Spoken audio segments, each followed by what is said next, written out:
जी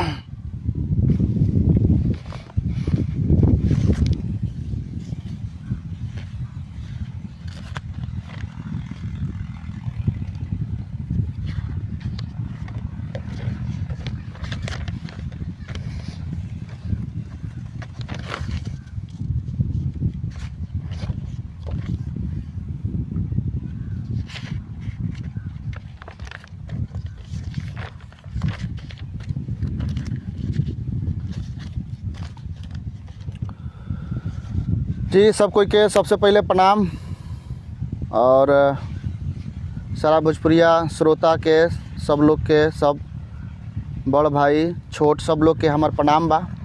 सबसे पहले आज बहुत ज़रूरी बात के लेके हम लाइव बानी। बहुत बड़ा बात बा, हम सोचत तनी कि रउआ लोगन से शेयर करी। जौन भी बात बाटे रउआ सब जुड़ जाई और एक बार थोड़ा सा शेयर कर दी कि सब कोई जुड़ जाओ। और ये फेसबुक वीडियो पर जी क्या बात है दीपू दुबे जी हम बताओ तनी अभी। चंदन सिंह जी हेलो भैया हेलो। रंजन कुमार राय जी लिखा तनी कौन सी ज़रूरी बात है। जी भैया हम बताओ तनी। जय श्री राम, जय हो बाबा, का खबर बाजी? ठीक बा राहुल भाई, राहुल सिंह जय हो जी। सबको एक बार जुड़ जाओ, थोड़ा सा एक के शेयर कर दी लोगिन लाइव के, ताकि सब लोग के पास में पहुंच जाओ और सब लोग जुड़ जाओ हमने से। और सब लोग जुड़ के ये ज़रूरी बात के एक बार जान ले समझ ले जौन बात अभी हम बतावे वाला बानी। बाबा प्रणाम जी, यादव दिलीप जी प्रणाम। और सब राहुल बाबू ठीक बा, सब बढ़िया बा। मंटू सिंह जी प्रणाम बाबा जी, प्रणाम मंटू जी। प्रशांत सिंह जी का हाल बा जी? जी सब ठीक बा।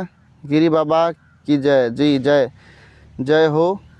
हेलो आर्यन कुमार आर्यन, रोहित शुक्ला रोहित जी, रोहित जी जय हो। आज हमनी के बात कल जाई और थोड़ा सा एक के शेयर कर दे लोग इन लाइव के, ताकि सब लोग जुड़ जाओ। सदाम हुसैन गोपालगंज से हेलो भैया जी, सदाम जी हेलो।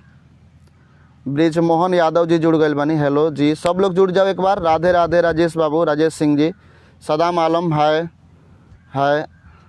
मनीष भाई मनीष भाई जय हो, क्या हाल है अमरजीत जी? जय हो बाबा। रोहित शुक्ला रोहित जी, हर हर महादेव। अभी गोस्वामी, अभी मन्युगिरी जी, सब लोग जुड़ जाओ। थोड़ा सा ये लाइव के थोड़ा सा शेयर कर दे लोग, ताकि सब लोग जुड़ जाओ और सब लोग के पास में आसानी से हम जौन बात बतावे वाला बने। बहुत बड़ा बात बा आज। जय श्री राम, जय परशुराम, का हाल बा बाबा जी? जी आयुष कुमार गुप्ता जी लिखा तनी। राहुल यादव जी प्रणाम बाबा। जयतेश सिंह जी जय हो। दीपक गिरी हर हर महादेव दीपक जी। नितेश सिंह जय हो। ओम प्रकाश राज यादव जी, मिथिलेश कुमार जी, राज नेता चंदन प्रसाद जी, सैफायत हुसैन जी जुड़ल बानी, सुभी सोनी गोस्वामी जुड़ल बानी। सब लोग एक बार एक शेयर कर दी, ताकि ज़्यादा से ज़्यादा लोग हमनी से जुड़ पाओ और जौन बात बतावे वाला बानी वो जान पाओ। हमनी के शुरू करे के अब बात अपन कि जी हाँ जी हेलो नितेश कुमार जी, कुश सिंह राजपूत जी, बलिंदर पटेल, संतोष कुमार यादव जी, किरण सिंह जी, नितेश सिंह जी, वकर यूनुस कादरी, यूनुस भाई गुड मॉर्निंग यूनुस भाई जी, भादा से जी, मुकेश कुमार गिरी जय श्री राम। सबको जुड़ जाओ और शेयर कर दे लोग, ताकि सब लोग जुड़ जाओ और जौन ज़रूरी बात बार वह सब के बतावे आयल बनी। देखी कि शुरू कर जाओ हमने के अब मेन पॉइंट हमने के, काहे कि ज़्यादा देर तक हम लाइव ना रहे। बहुत कम समय रउआ लोगन के लिए और बहुत कम समय में रउआ लोगन से बात हुई। सबसे पहले हम बता दी कि आज अमरजीत कुमार गिरी के पहचान बा। आज अगर अमरजीत कुमार गिरी के केहू जानता तो वो सिर्फ रउआ लोगन के प्यार आशीर्वाद से। जी मोहित कुमार चौबे जी, अमरिंदर कुमार सिंह जी, भोजपुरिया झकोरा के आज पहचान बा तो रउआ लोगन के प्यार रउआ लोगन के आशीर्वाद से। थोड़ा सा वीडियो के शेयर कर दें लोगिन, ताकि सब लोग जुड़ जाओ। ज़्यादा से ज़्यादा लोग हमनी के साथ में जुड़ के बात सुन सके, अपन बात रख सको। आज भोजपुरिया झकोरा जहाँ भी रहल हा, चाहे जहाँ भी बाटे, सब रउआ लोगन के प्यार आशीर्वाद अपना भोजपुरिया श्रोता के, भोजपुरिया समाज के देन रहल। और रउआ लोगन के ही हौसला से अभी तक निडरता से निडर होके हम आवाज़ उठावत रहनी हो, चाहे प्रशासन से फ़ोन पर बात होके, चाहे जाके थाना पर बात होके, चाहे कोनो अधिकारी से बात करे के होके, चाहे प्रशासन शासन के खराब सिस्टम के बारे में आवाज़ उठावे के होके, तो हम उठावत रहनी हो। और वह लोग ओकरा के बाकायदा प्यार दुलार देले बनी। और हमरा विश्वास बा, पूरा विश्वास बा कि आगे आवे वाला समय में भी रउआ सबे प्यार दुलार देम, आशीर्वाद देम। और देखिए हमने के सोशल मीडिया बा, डिजिटल मीडिया बा, एक और कोनो औकात नहीं है, हमने के कोनो औकात नहीं है, हमने के कोनो पावर नहीं है, हमने के कुछ भी नहीं की सन, हमने के जीरो बानी सन रउआ लोगन के बिना। ये सब जौन भी बा हमने के लगे आज अगर है बैग भी हम टंगले बानी, माइक भी लगौले बानी, तो सब रउआ लोगन के देन बा। ये बैग भी केहू श्रोता के दिहल बा, माइक भी केहू श्रोता के दिहल बा, शर्ट अगर हम पहनले बानी तो वो केहू श्रोता के दिहल बा। सब रउआ लोगन के दिहल प्यार आशीर्वाद बा। और हमरा ऊपर जौन हम पहनले बानी, जौन बैग टंगले बानी, हो रउए लोगन के ही देन बा, रउए लोगन के दिहल हम पहनले बानी, रउए लोगन के दिहल हमरा लगे बाटे। तो रउआ लोगन से हम सोचनी है कि जौन जरूरी बात तो ओकरा के बतावल जाओ। रउआ सबके बता दी कि करीब 1300 के आसपास में लगातार स्ट्राइक के बाद से भोजपुरिया झकोरा के स्पेशल कैटेगरीज जौन बा कम्युनिटी स्टैंडर्ड गाइडलाइन के हवाला दे के फेसबुक भोजपुरिया झकोरा के कम्युनिटी स्टैंडर्ड गाइडलाइन के हवाला दे के भोजपुरिया झकोरा चैनल के फेसबुक जौन बा स्पेशल कैटेगरी से हटा देले बा। मतलब कि अगर हम साफ कहीं, फेसबुक के एक्सपर्ट से भी हमरा करीब 2 दिन से बात होता, फेसबुक के एक्सपर्ट से बात भइल ह, कुछ चैनल चलावे वाला लोग बा वो लोग से भी बात भइल ह, सब लोग से लगातार बात होता। और सब लोग फेसबुक के एक्सपर्ट से पता चलला कि कम से कम भोजपुरिया झकोरा के पेज से पुनः एक्टिव होके में 3 महीना लग जाए, 90 दिन के समय मांगल गईल बा। लेकिन 3 गो बात कहल गईल बा फेसबुक के तरफ से। हम चाहतानी कि रउआ सबके बता दी 3 गो बात में पहिलका बात फेसबुक के तरफ से कहल गईल बा कि मतलब कि जौन रीच हमार रहल पहले भोजपुरिया झकोरा के, वो रीच अब ना मिली। वीडियो तो डाला ओकरा ऊपर, कोनो दिक्कत नहीं। करीब 1300 के आसपास में लगातार स्ट्राइक मारल गईल बा भोजपुरिया झकोरा के चैनल पर। 1300 बार लगातार स्ट्राइक मारला के बाद से 3 गो बात कहल गईल बा हमरा चैनल के स्पेशल कैटेगरी से हटा दिहल गईल बा और हवाला दिहल गईल बा कम्युनिटी स्टैंडर्ड गाइडलाइन के। स्पेशल कैटेगरी से बाहर बा 3 गो बात कहल गईल बा। कौन से पहिलका बात बा कि उ रीच ना मिली, अगर हम वीडियो डालते बानी तो उ रीच ना मिली जौन रीच हमरा भोजपुरिया झकोरा पर मिलत रहला। दूसर का रीच मतलब कि व्यूज़, काहे कि ऑलरेडी स्पेशल कैटेगरी से फेसबुक बाहर कर दिले बा। दूसर का बात मोनिटाइजेशन से भी हमार वीडियो सब हट गईल बा। तीसरा बात ये कहल गईल बा कि आप दूसरे पेज से इस पेज पर वीडियो भी शेयर नहीं कर सकते हैं। ओकरा के हिंदी में लिखले बन, इंग्लिश में पूरा मेल आयल, हम हिंदी में लिख के ट्रांसलेट करके रउआ सबके बतावता नहीं कि आप दूसरे पेज से भी इस पेज पर शेयर नहीं कर सकते हैं। पहिलका के वीडियो के रीच कम हो गई स्पेशल कैटेगरी से, हमार जौन वीडियो बा वो हट गई, मोनेटाइजेशन से हट गई। तीसरका कि दूसरा पेज से ए पेज पर हम वीडियो भी शेयर नहीं कर सकत।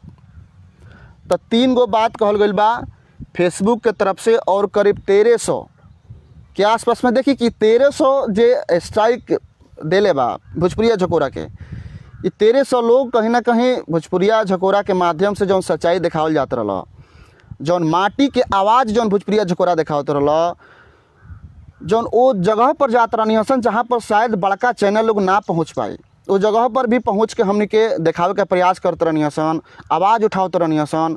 और सबसे बड़ा बात बा कि अपन मातृभाषा भोजपुरी में अपन आवाज़ उठावत रहनी हसन। एगो बात हम कहे के चाहे में रउआ सब एक से कि जब हमने के भोजपुरी में पत्रकारिता शुरू करनी सन तो कहीं कहीं पर इंटरव्यू लेबे हम जाए, वहाँ पर सब मीडिया लोग पहुँचे, हम वहाँ पर पहुँचत रहनी हाँ, सब लोग पहुँची, हमने को जो पहुँचे हम तो लोग हंसी मजाक उड़ाई कि भोजपुरी में पत्रकारिता कैसे संभव बा, भोजपुरी में पत्रकारिता कैसे संभव बा। लेकिन हमने के भोजपुरी में पत्रकारिता करके उस सब मीडिया वाला लोग के जे भी रहला सब लोग के देखौनी सन कि ना भैया भोजपुरी में भी पत्रकारिता हो सकेला, भोजपुरी में भी पत्रकारिता कइल जा सकेला।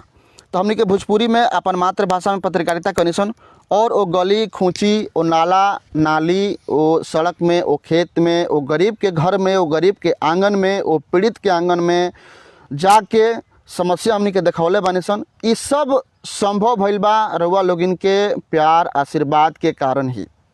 हमरा लगे उतना हिम्मत ना रहा, हमनी के बहुत साधारण फैमिली से बिलोंग करतनी हम, उतना हिम्मत ना रहा कि हमनी के ई कर सकी सन। लेकिन रउआ लोगिन के प्यार आशीर्वाद से आज यहाँ तक पहुँचल बनी सन। भोजपुरिया झकोरा के जौन लोकप्रियता रहा, वो लोकप्रियता से बहुत लोग के दिक्कत रहा और जे भी लाइव बाटे वो सब लोग समझत भी बाटे। बहुत लोग बहुत दिन से जाल रचत रहा।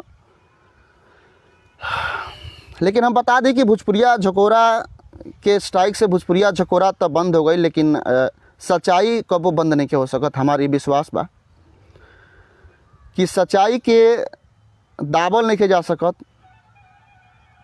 और सच्चाई कबो मरेला ना, चाहे समय लागेला, लेकिन सच्चाई कबो मरेला ना। तो 1 साल से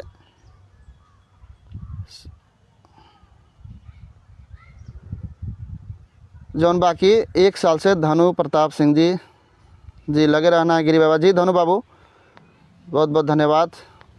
जय का हो गल बाबू, दिल्ली से जुड़ल बानी सब है, यहाँ के बानी यूट्यूब पर भेज दीजिए जी। तो अब सच्चाई रुकी ना और बहुत लोग पीछे पड़ रहा और वो लोग अपना मानसिकता में कामयाबी हासिल कैलस और हम अल्टीमेटली आखिरकार हम हार गए नहीं। वो लोग के जौन मानसिकता रहा कि भोजपुरिया झकोरा के बंद कर देवे, भोजपुरिया झकोरा आवाज़ उठाता, भोजपुरिया झकोरा सवाल पूछता, भोजपुरिया झकोरा हई बात करता, भोजपुरिया झकोरा हई बात करता।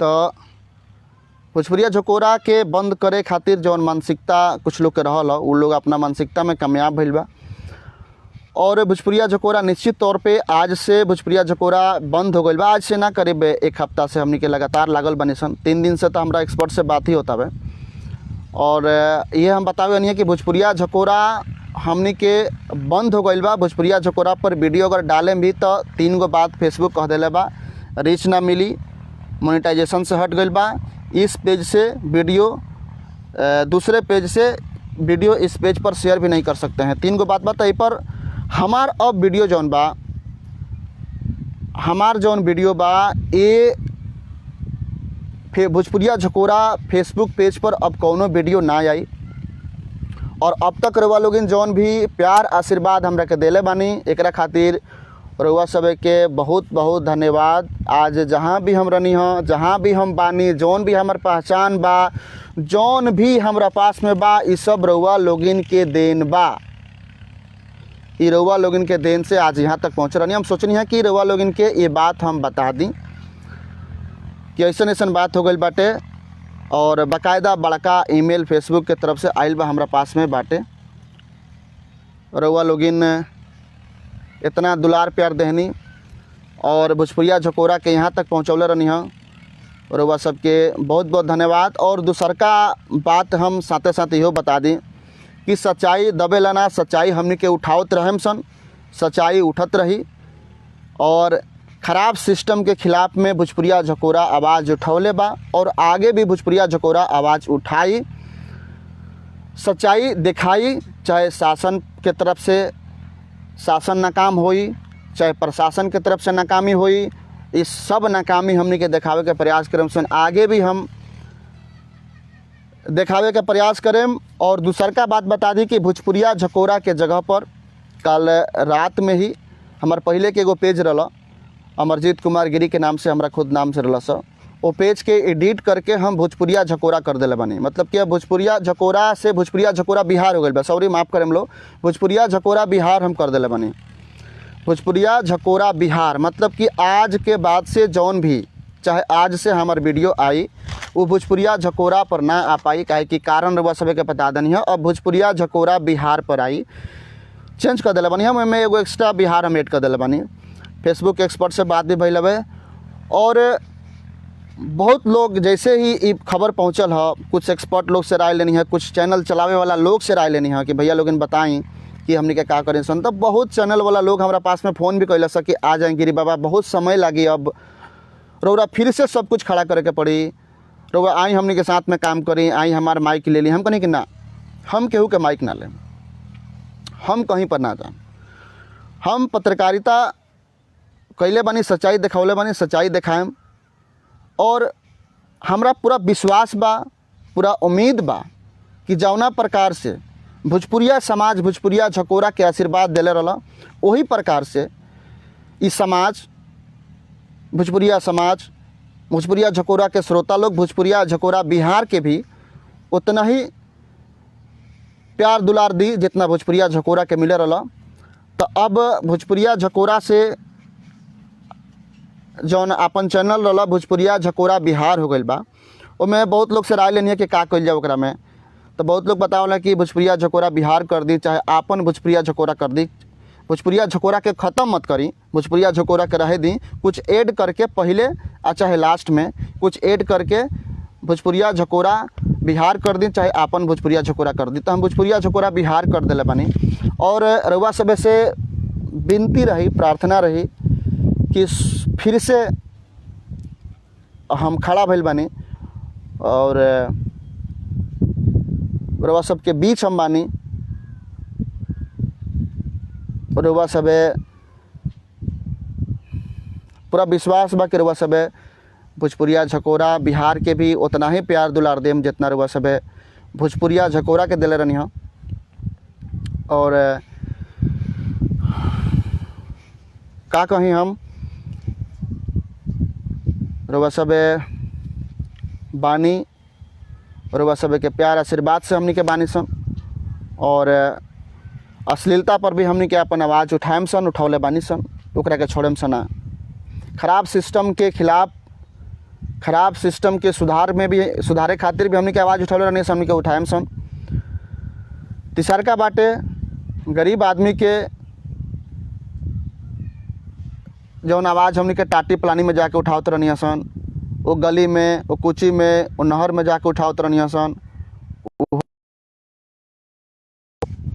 और भोजपुरिया झकोरा के पूरा टीम के रउआ सबे के आशीर्वाद के आवश्यकता बा। और कुछ लोग कामयाब हो गइल बा, हमनी के पीछे नहीं सन भइल, हमनी के आगे चले के बा। और रउआ सब के प्यार आशीर्वाद की आवश्यकता बा। कुछ लोग एकरा के थोड़ा सा शेयर कर देम, लोग वीडियो देखत भी रही, शेयर भी कर दी ताकि ज़्यादा से ज़्यादा लोग लाइव में जुड़ सको, ज़्यादा से ज़्यादा लोग हमारी बात सुन सको। और इस सब तो चलत रही, जीवन है, कबो खुशी, कबो गम, कबो धूप, कबो छाँव, ये सब जीवन में होत रही। लेकिन हमनी के हारल नहीं किसन, हमनी के और आगे मेहनत करे के बा, आगे बढ़े के बा। और हम तैयार बन, बस ज़रूरत बा रउआ सबे के प्यार दुलार के।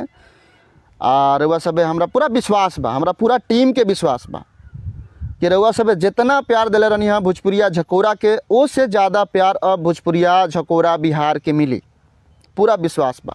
और हमनी के जौन मोटिव रहा कि हमनी के भोजपुरिया झकोरा वो जगह पर पहुँची जहाँ पर शायद 4 चक्का में बैठे वाला, एसी में बैठ के पत्रकारिता करे वाला लोग ना पहुँची। हमनी के वो जगह पर पहुँच के साबित कैले बनी सन। मोटरसाइकिल से, कब बस से वो जगह पर पहुँचल बनी सन, बस से उतर के पैदल, बाइक से वो जगह पर पहुँचल बनी सन, मेड़ा मेड़ी ध के डरेरी से जौना के पगडंडी कहल जाला, पहुँच के जाके दिखौले बनी सन। बड़ा अच्छा लगेला जब हमनी के याद करे निसन वो दिन कि कब हमनी के फलाना गांव में, फलाना पंचायत में बहुत मुश्किल से पहुँचे रहनी सन, बहुत पानी पार करके पहुँचे रहनी सन, करीब कमर भर पानी पार करके वो बस्ती तक पहुँचे रहनी सन, वो टोला तक पहुँचे रहनी सन, वो जी के आवाज़ उठावे खातिर, वो जी के समस्या दिखावे खातिर। और वो जी के लोग कहे कि आज तक ले जी के वो पत्रकारिता नहीं के पहुँचल। तो बहुत खुशी होला कि वो जगह पर भी हमनी के पहुँच के पत्रकारिता कहनी सन। और रउआ सबे से फिर से हम ये कहें कि भोजपुरिया झकोरा बंद हो गई बा। भोजपुरिया झकोरा के जगह पर भोजपुरिया झकोरा बिहार के नाम से अपन एगो पेज बनौले बानी और रउआ सबके बताऊनी है फिर से जे नया लाइव जुड़ल बा उ सब के बता दी रउआ सब के कि भोजपुरिया झकोरा के लगभग 1300 के आसपास में लगातार स्ट्राइक से फेसबुक कम्युनिटी स्टैंडर्ड गाइडलाइन के हवाला देके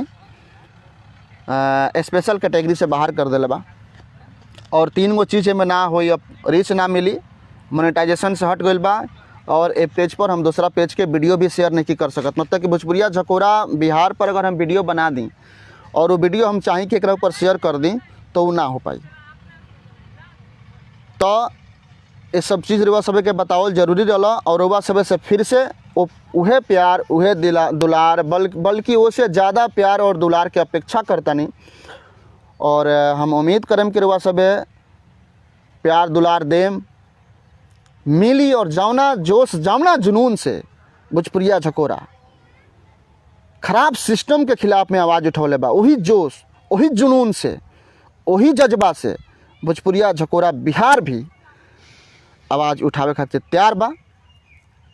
बहुत सब बात होला रउआ सब जानता नहीं, पत्रकारिता के समय में बहुत सारा बात होला, बहुत सारा चीज़ के झेले के पड़ेला और भोजपुरिया झकोरा के पूरा टीम सब चीज़ के झेलते हुए हमने के स्वतंत्र रूप से पत्रकारिता करके दिखौले रहनी सन, स्वतंत्र रूप से अपन बात रखले रहनी सन। हमार पूरा टीम के हम एक बार अपना धन्यवाद दें, भोजपुरिया झकोरा के पूरा टीम जे वीडियो एडिटर हमार बा, जे कैमरामैन बा, जे हमारा साथे रहेला, जे कंटेंट लिखेला, उस सब लोग के हम धन्यवाद दें कि वो लोग भी हमारा कदम से कदम मिला के चलल बा, कभी भी डराइल नहीं थे और हमेशा हमरा के हौसला दिले बा कि आगे बढ़ी गिरी बाबा, कोनो बात नहीं के सब चीज़ होत रहेला जीवन में, सुख दुख। और बहुत लोग के फ़ोन भी आयल, ऑफ़र भी आयल ए दौरान में कि रउआ सब आई रउआ और आके काम करी हमरा साथ में, हमरा चैनल के साथ में। लेकिन हम सब लोग के मना कर देनी कि ना, हमरा पूरा विश्वास बा कि जौना प्रकार से भोजपुरिया झकोरा के रउआ सब के प्यार दुलार मिलल बा, वो से ज़्यादा भोजपुरिया झकोरा बिहार के मिली। और रउआ सब देम हमारा पूरा विश्वास बा। और कुछ बात बा जौन 3 गो बात तो हम बता दिले बानी रउआ सब के, जौन फेसबुक के तरफ से कहल गई बा। ओकरा बाद से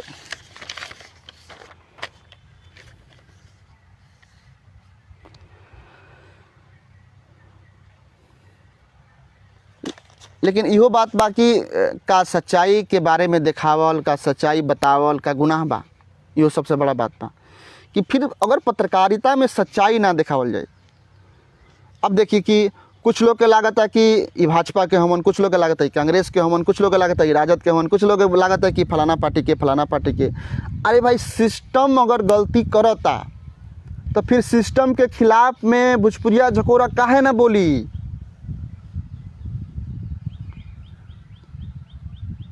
सिस्टम केकरा सहूलियत खातिर बनावल गइल बा? आम पब्लिक से। सरकार केकरा से बनता? आम पब्लिक सरकार के बनावता। एगो वार्ड से लेके एमपी तक के आम जनता चुनता, वो गांव के जनता चुनता, देहात के लोग चुनता, अपना सहूलियत अपना प्रोटेक्शन खातिर। अगर वो लोग के सहूलियत और प्रोटेक्शन नहीं के मिलत, अगर ओकरा खिलाफ ओकरा बारे में अगर हमनी के आवाज़ उठाओ तनी सन, तो फिर हमनी के गलत कहाँ बानी सन? फिर पत्रकारिता के मतलबे का रह जाई। अगर हम हिंदू करे लगी, मुसलमान करे लगी, कैस्टिज्म बेसिस पर करी, हम कहीं कि ना फलाना पार्टी ठीक बा, फलाना पार्टी खराब बा, ये तो पत्रकारिता ना हो। कई पत्रकारिता हर वैसे बताई नहीं फलाने नहीं। अभी जे सत्ता में बा, जे भी सत्ता में बा, अभी के जौन घटना होता ओकर रिस्पॉन्सिबल उ बा, चाहे जे भी होके, जौना पार्टी से लोग होके, जौना तो का ये सब चीज़ बोलल ठीक नहीं खे, पाप बा, ये सब चीज़ ना बोले के चाहे। रउरा बानी सत्ता में, आम जनता रउरा के बैठौले बा, चाहे रउरा सिंहासन पर बानी, रउरा राजा बानी, तो रउरा ओकर रिस्पॉन्सिबिलिटी लेवे के पड़ी। रउरा रिस्पॉन्सिबल बानी ओकर। अगर हम ये बात पूछत नहीं तो फिर कहाँ दिक्कत बा, कहाँ गलत बा? रउरा बताई। कि हम गलत बानी। अगर और शासन प्रशासन रौरा अंडर में नहीं के और शासन प्रशासन और बात नहीं के मानत रहा, शासन प्रशासन कुछ भी करता, गरीब आदमी कोनो आवेदन लेके जाता थाना में तो ओकरा के माई बहन बेटी के गाली दे के भगा दिया। अगर ओकरा ऊपर अगर सवाल पूछल जाता फ़ोन करके तो ओकरा दिक्कत बा, काहे फ़ोन कर दनी, काहे बात हो गई, काहे ऐसा हो गई। फिर केकरा से पूछी, पत्रकार केकरा लग जाई, सर कैसन मानी, का खानी है, का पियनी है बताई। ये सब चीज़ पत्रकारिता, ये सब पूछे खातिर हम जाए, ये सब हम पूछी जाके। समस्या जौन आम जनता से जुड़ल बा, जे गरीब, जौन समस्या गरीब से जुड़ल बा और हमनी के उठौले बनी सन, बड़ा खुशी बा। हमनी के देखौले बनी सन। हम फिर से निहोरा करम कि ये वीडियो के ज़्यादा से ज़्यादा रउआ सब शेयर कर दी ताकि ज़्यादा से ज़्यादा लोग जुड़ पावे। और भोजपुरिया झकोरा फिर से बता दी रउआ सब के कि भोजपुरिया झकोरा बंद हो गई बा। भोजपुरिया झकोरा के जगह पर भोजपुरिया झकोरा बिहार पेज आ गई बा। और भोजपुरिया झकोरा पर वीडियो ना डलाई। रउआ सब के बता दनी है कि करीब 1300 स्ट्राइक के बाद से फेसबुक कम्युनिटी स्टैंडर्ड गाइडलाइन के हवाला दे के स्पेशल कैटेगरी से बाहर कर दिले बा। और 3 गो बात लिखले बा कि पेज पर रीच ना मिली, दूसर का मोनेटाइजेशन से बाहर कर दिले बा। और तीसर का बाटे कि दूसरा पेज से ए पेज पर वीडियो हम शेयर नहीं कर सकम। लेकिन हम आवाज़ उठाए और हमरा पूरा विश्वास बा कि रउआ सब प्यार दुलार देम, रउआ सब चाही भोजपुरिया झकोरा बिहार पर। और जवना प्रकार से रउआ सब भोजपुरिया झकोरा के प्यार दुलार आशीर्वाद देले बानी, पूरा भोजपुरिया झकोरा बिहार के, पूरा भोजपुरिया झकोरा टीम के रउआ सब से प्यार दुलार आशीर्वाद के इंतजार बा। रउआ सब जाई भोजपुरिया झकोरा बिहार पर। और एगो और लास्ट में बात कहें, एकरा का थोड़ा सा शेयर कर दी रउआ सब ताकि ज़्यादा से ज़्यादा लोग जुड़ पाओ, ज़्यादा से ज़्यादा लोग जुड़ के हमार बात सुन सको। देखिए, भोजपुरी में पत्रकारिता एगो यूनिक बढ़ले बाटे। अपन मातृभाषा में पत्रकारिता कईल, अपन मातृभाषा में समस्या के उठा के अपन वो माई बहन वो बेटी के पास में पहुँचाओ तनी सन, वो बाबूजी के पास में, वो चाचा के पास में, वो काका के पास में पहुँचाओ तनी सन। जे हिंदी, बहुत लोग बा जो हिंदी ना समझ सकेला, जो हिंदी ना बोल सकेला, अभी भी बहुत दूर दराज में बजाम गांव देहात में तो बहुत लोग बा वही तो अखबार भी ना पहुँच पाए वाला समय पर। खैर हमनी के देखले बानी सन पत्रकारिता के समय में वो जगह पर पहुँचल बानी सन जहाँ पर शायद अखबार ना पहुँचेला, शायद हम बोल देनी अखबार पहुँचबे ना करेला। मतलब कि पानी हेल के जाए के पड़ेला। वो जी गाँव बस्ती लोग टाटी प्लानी बना के रखले बा। शिक्षा के अभाव बा, वो जी पानी के अभाव बा, स्वच्छ वो जी सड़क के अभाव बा, वो जी बिजली के अभाव बा, वो जी खैर बिजली तो अभी सब जगह पहुँच गई बा, लेकिन वो जी मूलभूत सुविधा के अभी भी अभाव बाटे। तो हमनी को जी पहुँच के आवाज़ उठौले बानी सन। और आवाज़ हमेशा उठत रही भोजपुरिया झकोरा के माध्यम से। पूरा हमारे टीम के रउआ लोगन के आशीर्वाद के इंतजार बा, प्यार दुलार के इंतजार बा। जितना रउआ सब भोजपुरिया झकोरा के प्यार दुलार दिले बानी, फिर से भोजपुरिया झकोरा बिहार के भी देवे दी रउआ सब, ताकि हमनी के वही जज्बा के साथ में, वही जोश के साथ में, वही जुनून के साथ में फिर से हमनी के दौड़े लगी सन। और फिर से हम तैयार बानी, बैग टांग ले बानी, माइक ले ले बानी, कैमरा ले ले बानी। और रउआ सब के प्यार आशीर्वाद चाही ताकि ज़्यादा से ज़्यादा लोग भोजपुरिया झकोरा बिहार के पेज जौन अपन नया बनल बा वो पेज पर सब लोग जुड़ पावे और अपन माटी के आवाज़ भोजपुरिया झकोरा बिहार के माध्यम से अपन माटी के जौन समस्या बा, अपना माटी के जौन आवाज़ बा, वो आवाज़ के सब लोग के पास में हमनी के पहुँचा पाई सन। भोजपुरिया झकोरा के टैगलाइन ही बाटे कि आवाज़ माटी और थाती के। हमने के आवाज़ माटी से लेके थाती तक उठावे के काम करते सन निडरता पूर्वक। और आगे भी हमने के उठाए सन निडरता पूर्वक।